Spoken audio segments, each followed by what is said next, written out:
Hello everyone, आज का topic है कि 21st सेंचुरी में जब एक डिसरप्शन है, आर्टिफिशियल इंटेलिजेंस आपके दरवाजे के मुहाने पे खड़ा है। आज एआई, वो चैट जीपीटी कोई भी रिपोर्ट भेज देखकर ये बता देता है कि आपको कौन सी बीमारी है, कौन सी दवाई खानी है। एडवोकेट के लिए वो एफिडेविट लिख देता है, तो एडवोकेट्स की जॉब उसने कम कर दी है। आज वो स्पोर्ट्स स्टार की तरह स्पोर्ट्स खेलने लगा है। तो आप समझिए, आज खाली रोट लर्निंग से आप दुनिया में एक्सेल नहीं कर सकते। आज अगर आप देखें तो मैं उन सब पेरेंट्स को बताना चाहता हूं, 36% स्टूडेंट्स जो हैं, जो आईआईटी बॉम्बे से पास आउट हुए, उनका कहीं भी सिलेक्शन नहीं हुआ। तो क्वेश्चन ये है कि आज के जमाने के एतवार में हम ऐसी कौन सी शिक्षा लें, किस तरीके से पढ़ें जो हमें दूसरों से अलग बनाए। क्योंकि आपको पता है, जिस स्कूल बैकग्राउंड, स्कूल एजुकेशन या ग्रेजुएशन से आप पढ़ के आते हैं, वो कहीं भी आपको एम्प्लॉयबल नहीं बनाती। वो दिमाग का एक फ्रंटल कॉन्शियसनेस तो डेवलप कर सकती है, लेकिन आपका सब कॉन्शियसनेस डेवलप नहीं करती, जिसे हम कहते हैं आगे का दिमाग और पीछे का दिमाग। तो वो आगे का दिमाग तो डेवलप कर देती है, पीछे का दिमाग आपका डेवलप नहीं करती। तो आज के जमाने के एतवार से मैं उन सब पेरेंट्स को, अभिभावकों को, अपने स्टूडेंट्स को बताना चाहता हूं किस तरीके से आप 21st सेंचुरी में एक्सेल कर सकते हैं। तो सबसे पहले आप ये समझिए कि 21st सेंचुरी में खाली मेमोराइजेशन और रोट लर्निंग से कुछ नहीं होगा। आज हमें वो बच्चे चाहिए जो अपनी एबीसीडी खुद लिख सके, अपनी एबीसीडी बनाए। एबीसीडी रटने वाले बच्चे नहीं चाहिए। और इससे कहने का मतलब मेरा यह है कि आप इस 21st सेंचुरी में जब तक हर चीज को क्यूरियसनेस से, यानी क्यूरियोसिटी, डिलीजेंटली, केयरफुल चीजों को नहीं देखते, आप अपनी पढ़ाई सही से नहीं कर सकते। तो जैसे मैं आपको बताऊं, अगर 6th क्लास की एनसीईआरटी आपको यह कह रही है कि दुनिया का सबसे बड़ा पहाड़ माउंट एवरेस्ट है, तो क्यूरियसली आपको पूछना चाहिए व्हाई एंड हाउ, क्यों। जब आप क्यों पूछेंगे तो आपको पता चलेगा कि एक प्लेट, जिसे इंडियन प्लेट कहते हैं, वो यूरेशियन प्लेट के अंदर सबडक्ट हो रही है, और सबडक्ट होने के कारण ग्रेटर हिमालय का जन्म हुआ है। और ग्रेटर हिमालय का जब जन्म हुआ है तो उसमें सबसे ऊंचा पहाड़ जो है माउंट एवरेस्ट लिखा है। फिर आप पूछेंगे ये प्लेट टेक्टोनिक क्या है, तो पता चलेगा मॉर्गन नाम के एक साइंटिस्ट ने ये प्लेट टेक्टोनिक का कंसेप्ट दिया था। आज जितने भी अर्थक्वेक, जितनी भी वोल्केनिक इरप्शन यानी ज्वालामुखी फटते हैं, भूकंप आता है, उन सब को हम प्लेट टेक्टोनिक से समझा पाते हैं। तो आप जब तक क्यूरियस नहीं होंगे तब तक आप क्वेश्चन नहीं पूछेंगे, वाई नहीं पूछेंगे, और जब तक वाई नहीं पूछेंगे आपका विश्वास डेवलप नहीं होगा। आपका कॉन्शियसनेस तो डेवलप हो जाता है, वो पीयर ग्रुप से डेवलप हो जाता है, वो डेवलप हो जाता है आप दोस्तों से बात करने से, पेरेंट्स से बात करने से, अपने माता पिता से बात करने से। लेकिन सब कॉन्शियसनेस आप जब तक क्यूरियस नहीं होंगे तब तक डेवलप नहीं होगा। दूसरी चीज मैं आपको बताना चाहता हूं कि क्यूरियस के साथ साथ आपको हर चीज से व्हाई एंड हाउ पूछना पड़ेगा। जब आप क्यूरियस होंगे तो उसी के साथ व्हाई एंड हाउ पूछेंगे, क्यों। अगेन मैं 6th क्लास की एनसीईआरटी से आपको, 6th क्लास के स्टूडेंट्स से मैं आपको एक कंसेप्ट बताता हूं, ट्रांसपीरेशन ऑफ वाटर। अब 6th क्लास की एनसीईआरटी की बुक में, जो साइंस की बुक है, उसमें ट्रांसपीरेशन ऑफ वाटर का वर्णन है। तो ट्रांसपीरेशन ऑफ वाटर वो बताता है कि जब ये लीव्स है, ये अपने पोर्स से पानी आसमान में छोड़ती है, यानी वाटर वेपर का जो लॉस होता है from the plant leaves, they are known as transpiration of water. NCERT की बुक इतनी ही बताती है। लेकिन एक वाई पूछने वाला पर्सन, एक हाउ पूछने वाला पर्सन इसको फर्दर कनेक्ट कर सकता है, और फर्दर कनेक्ट करके वो बता सकता है कि ये ट्रांसपीरेशन ऑफ वाटर के कारण, ट्रांसपीरेशन ऑफ वाटर के कारण दुनिया में सबसे बड़ी अपर एटमॉस्फेरिक रिवर चलती है। अमेज़न के घने जंगलों से जब ये पानी पेड़ों से आसमान की तरफ जाता है तो आसमान में बहुत बड़ी रिवर का निर्माण करता है, और वो रिवर अफ्रीका के मरुस्थलों में आकर, अफ्रीका में, नॉर्थ अमेरिका में आकर बारिश करती है। अब समझिए, अमेज़न रेन फॉरेस्ट में जो ट्रांसपीरेशन ऑफ वाटर हुआ है वो अफ्रीका के जंगलों में जाकर बारिश कर रहा है। इंटरकनेक्टेडनेस, वाई, क्यूरियस पूछना।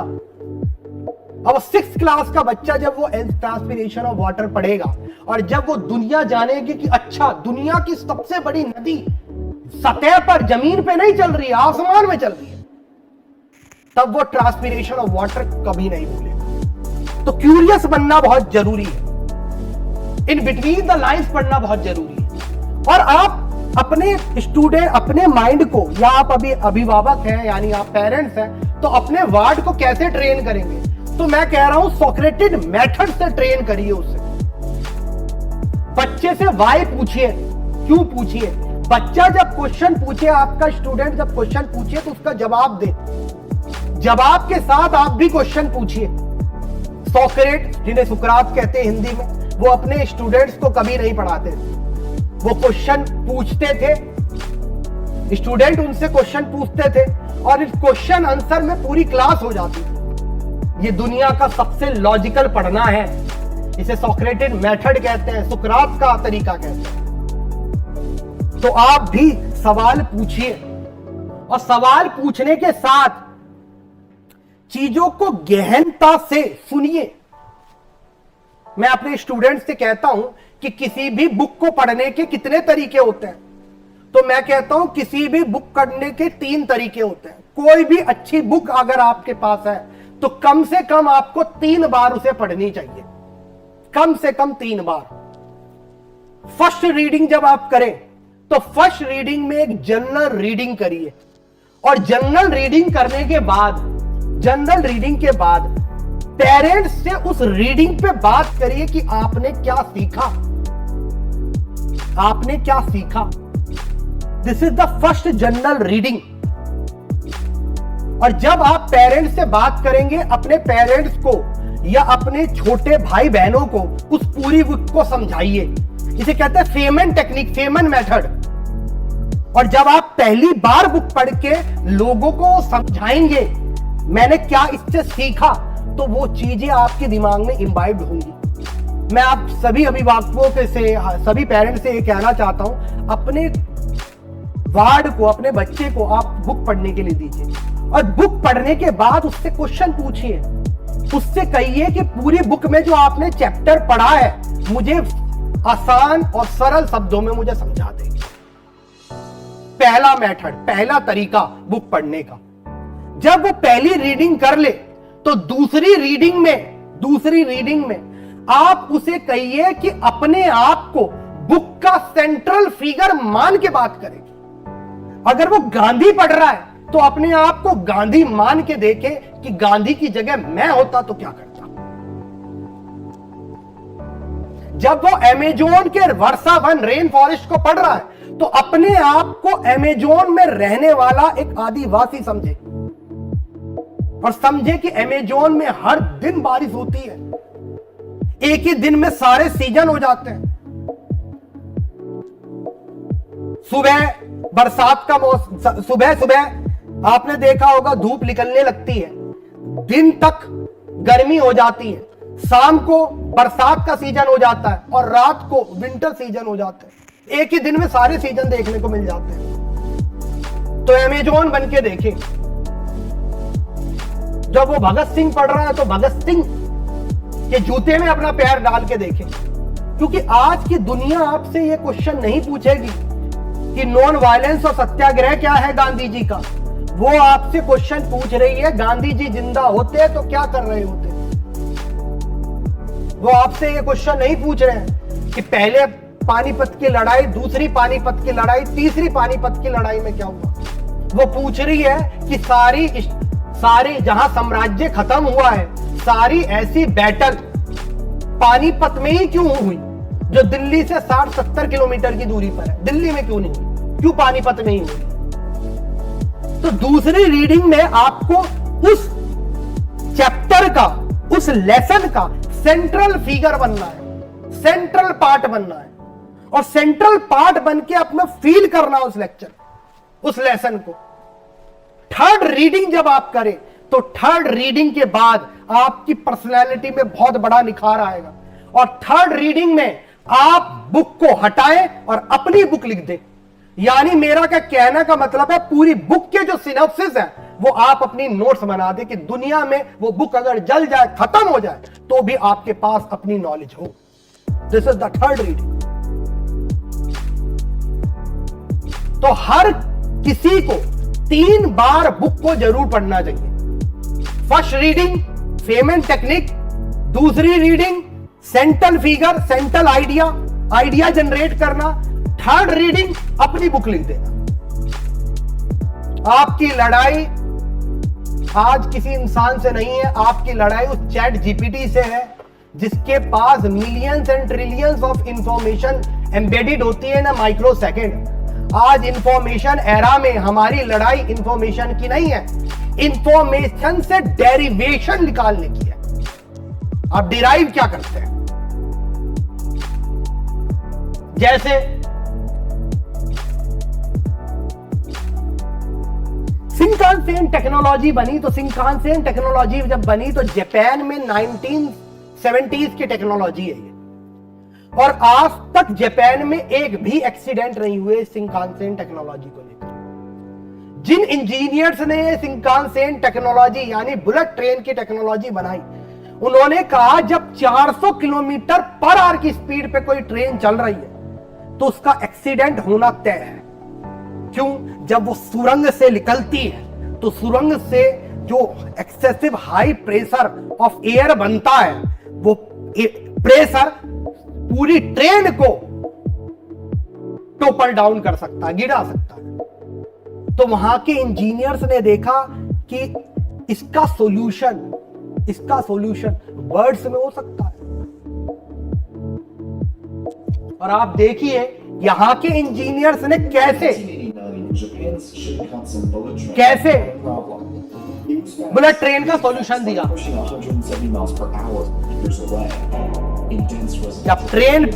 जब ये ट्रेन टनल में जाती है तो प्रेशर बहुत ज्यादा हो जाता है।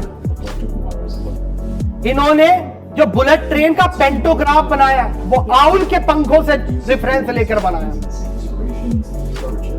जब पेंटोग्राफ मतलब जिससे इलेक्ट्रिसिटी आती है ट्रेन में, और जब इन्होंने देखा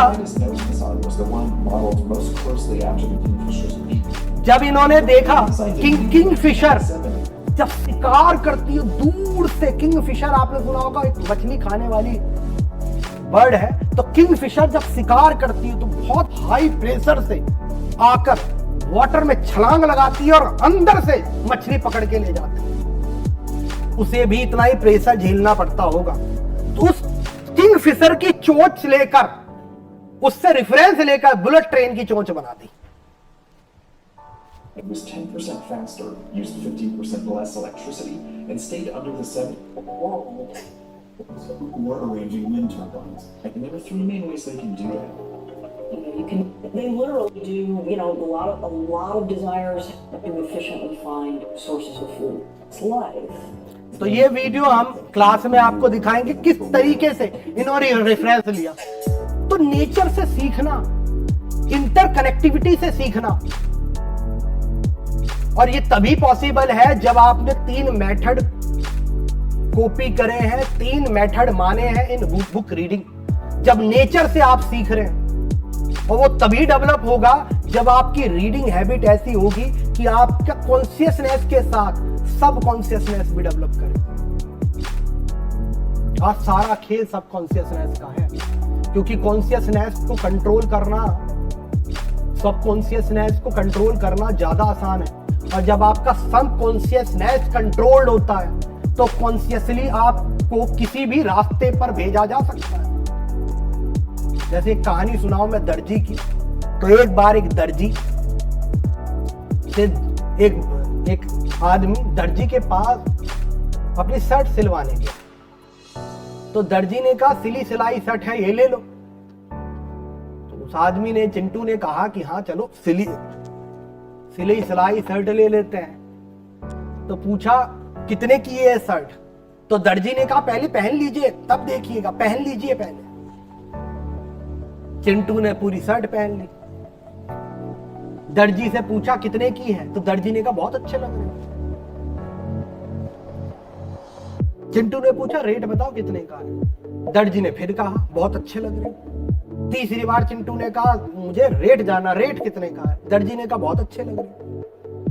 गुस्सा हो गया चिंटू ने कहा कितने का है? तो कह रहा अभी मैं, दर्जी ने कहा मैं अभी अपने भाई से पूछ के बताता हूँ। स्पीकर पे करा और भाई को फोन करा और कहा कितनी की है शर्ट? तो भाई ने कहा 4400 की। दर्जी ने कहा 2200 की। आज चिंटू ने सोचा कि ये जो शर्ट जो 2200 रुपए की दे रहा है हो सकता है इसके कान में प्रॉब्लम है, इसलिए ये 4400 की शर्ट मुझे 2200 रुपए में दे रहा है। वो 2200 रुपए की शर्ट लेके चला गया। दर्जी ने अपने भाई को कहा मिशन सक्सेसफुल, 1800 रुपए की शर्ट 2200 रुपए में बेच दी।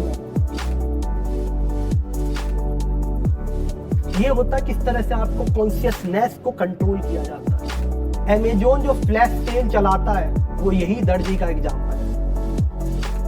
This is how they are controlling your consciousness. और जब आपका सबकॉन्शियसनेस इतनी ज्यादा बार आपका सबकॉन्शियसनेस कंट्रोल किया कि कॉन्शियसनेस आराम से कंट्रोल हो जाए। अब समझिए कैसे कंट्रोल होता है। जैसे करोल बाग की एक कहानी बताता हूं। तो करोल बाग में क्या होता है, जब पीजी ढूंढने जाता है आदमी, हम भी करोल बाग में है, तो करोल बाग जब पीजी ढूंढने जाता है, जब इंस्टीट्यूट ढूंढने जाता है, तो क्या करता है, ये जो डीलर लोग होता है, तो डीलर उसे सबसे पहले सबसे बुरी जगह दिखाएगा, वहां एग्जॉस्ट कर देगा उसे। फिर दूसरी जगह दिखाएगा, वो भी ऐसी निकलेगी मध्यम वर्ग की, वो भी ऐसी खराब लगेगी, वहां पे भी उसका टाइम वेस्ट कर देगा। जब 2-2.5 घंटे उसका टाइम वेस्ट कर देगा, उसे एग्जॉस्ट कर देगा, थर्ड बार वो एक ऐसी जगह ले जाएगा जहां वो एग्जॉस्ट होकर, जब उसका सबकॉन्शियस माइंड कंट्रोल हो गया है, तो कॉन्शियसली वो थर्ड टाइम उसे खरीद लेगा, तो उसके 2.5 घंटे वेस्ट हो गए। This is how the thing work.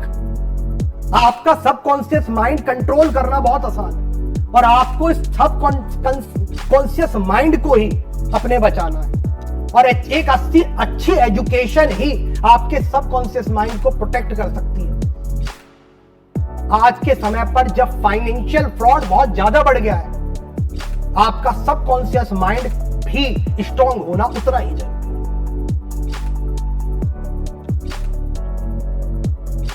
आगे क्यूरियसनेस, तो मैंने बताया क्यूरियसनेस, इंटरकनेक्टेडनेस, फिर हमने बताया कि किस तरह से सवाल पूछिए। Listening is very important habit. Listen और साइलेंट में सेम टाइप के वर्ड होते हैं, 6। कोर ऑफ द माइंड से सुनना, टीचर्स की बात सुनना, यह भी उतना ही जरूरी है। Listening,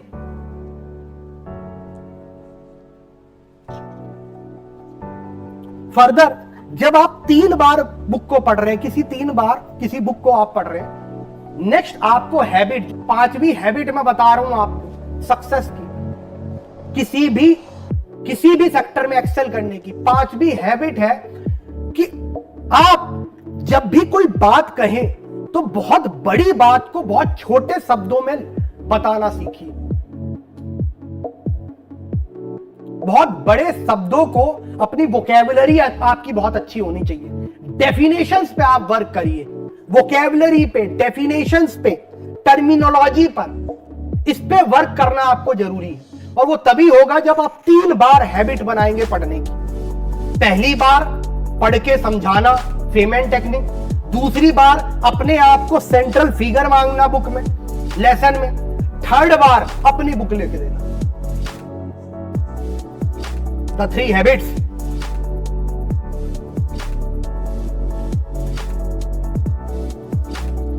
next, interconnectedness. जो लोग एक चीज को दूसरी चीज से कनेक्ट कर देते हैं, रिलेटिवली उन्हें ज्यादा ज्यादा इंटेलिजेंट माना जाता है। बचपन से ही बच्चों को ट्रेन करें इंटरकनेक्ट करने की। Interconnectivity is very important thing for a well formed mind. अब जैसे आपने देखा होगा, जब भी आप कोई फूड ब्लॉग देखते हैं, और फूड ब्लॉग में देखा होगा आपने कोई फैटी फूड देख रहे हैं, तो फैटी फूड देखकर आपको बहुत मजा आता होगा। जैसे यहां एक मैडम पिज्जा बना रही है,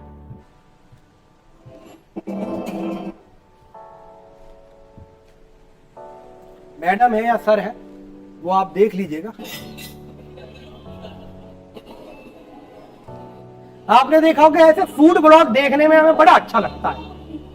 मैडम यहां पर पिज्जा बना रही है और आप ASMR करके आपके दिमाग को इतना कंट्रोल होता है, बार बार फूड ब्लॉग देखते रहते हैं। Question is why. बात यह है कि इंसानों की सबसे ज्यादा मौत फैट्स के कारण हुई है, और जब सबसे ज्यादा मौत लो फैट के कारण होती है तो we have ultimate hunger for fat. जब हम जंक फूड देखते हैं तो जंक फूड में हमारे दिल को वो फैट अच्छा लगता है। और बॉडी की हैबिट देखिए कि आप जहां वो फैट खाते हैं तुरंत बॉडी उसे स्टोर कर लेती है। This is very important. इसलिए आपको ये फूड ब्लॉग ASMR देते हैं। इंटरकनेक्टेडनेस, इंटरकनेक्ट द थिंग्स,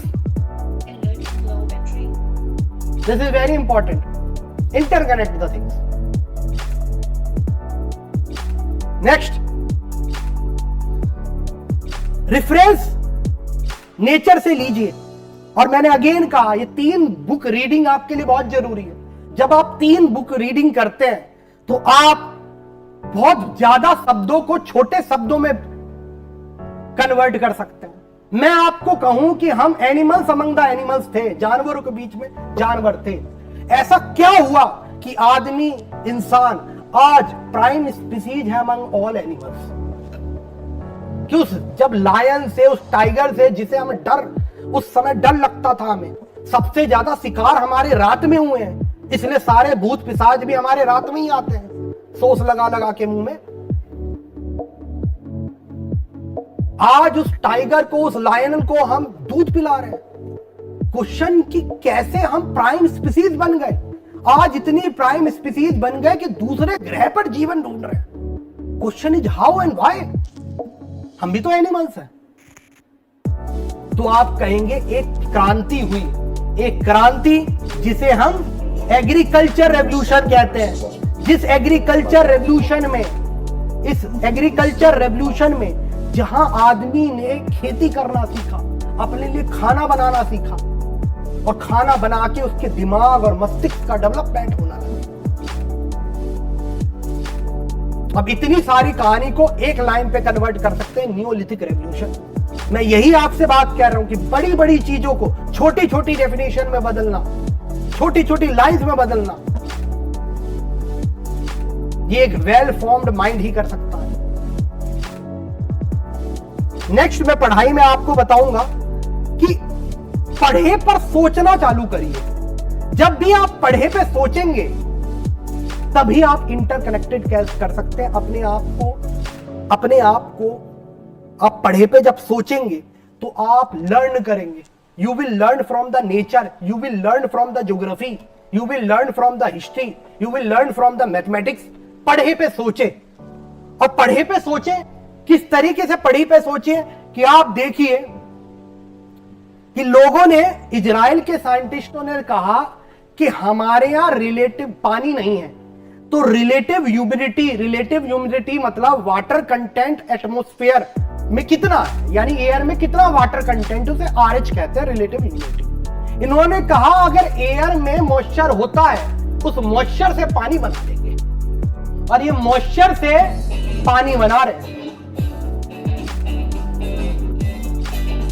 और हमारे बच्चे खाली RH रटने में लगे और वो मॉइस्चर से पानी बना दे रहा है। हमें ये बच्चे चाहिए आज जो मॉइस्चर से पानी बना दे।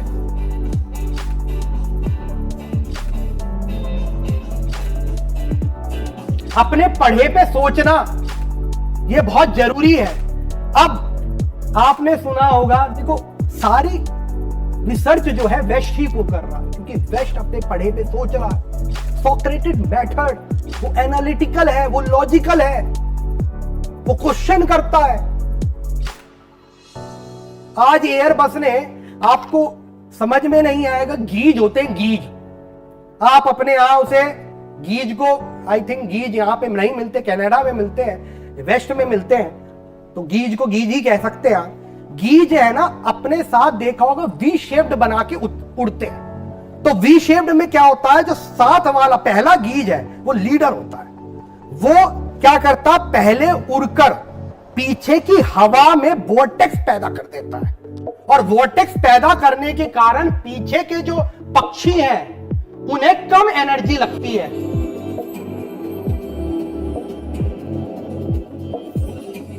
कम एनर्जी लगती है। इस मेथड को यूज कर एयरबस आज अपना फ्यूल सेव कर रही है। वो प्लेन चलाती है, उसके पीछे और प्लेन चलते हैं, और ऐसे करके फ्यूल सेव हो जाता है।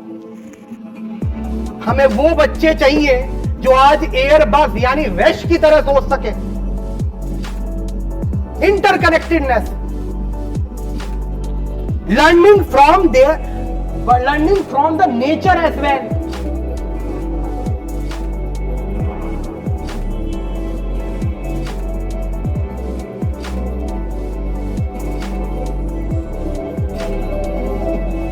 हमारे बच्चे ऐसे क्यों नहीं सोच रहे? Question is this one. हमारी पढ़ाई हमें सोचने पे मजबूर ही नहीं करती। हमारी पढ़ाई एक हमें बोना दिमाग बनाती है।